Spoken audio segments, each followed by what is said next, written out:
Basically, it's a long-term contract where both the public and the private agents have bear certain risks, and it's a long-term agreement on a public service.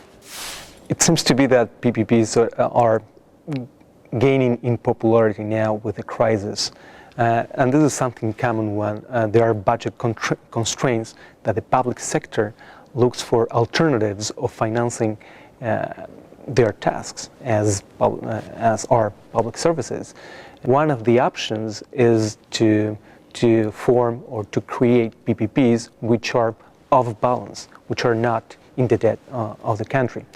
But what if now the situation turns around and we are all happy, back in the good days, so we'll forget about the superiority or the advantages of incorporating private capital, private management into public services.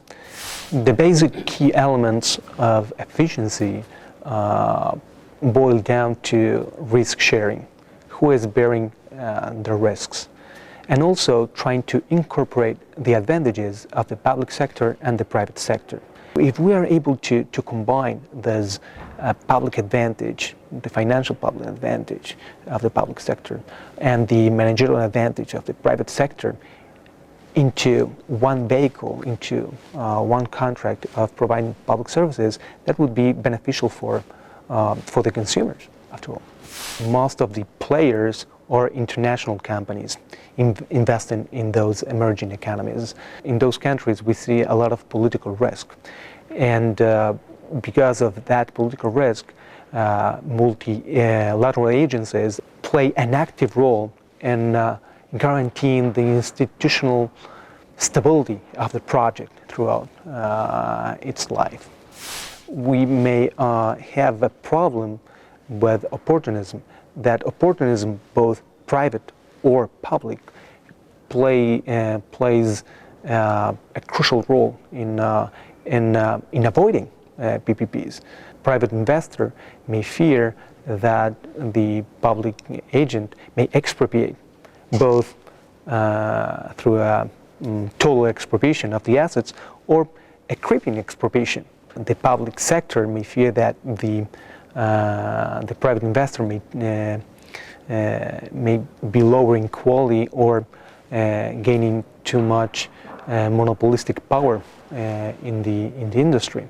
The public sector feels as uncomfortable with the contract, it may bait out the private investor and reassign the contract to a new contractor.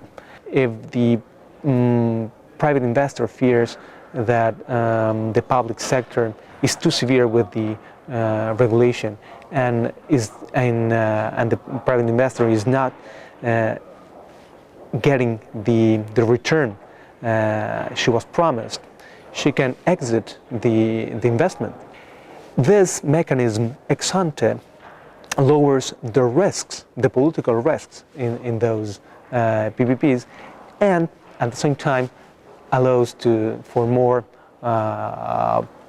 for an easiest way to enter those PPPs. Maradona's got in hand in 1986 when he was playing against England in the World Cup, and he scored a goal using his hand. Well, that was opportunism. That was a behavior with guile. So if there is a review afterwards, if I can be penalized after I deviate from the contract, there is no incentives for me to deviate because I will be penalized after all. This is how this mechanism of an exit option or a bailout option would work. If I deviate from the contract, I'm penalized for my actions. So ex ante, there are no incentives for me to deviate from that contract.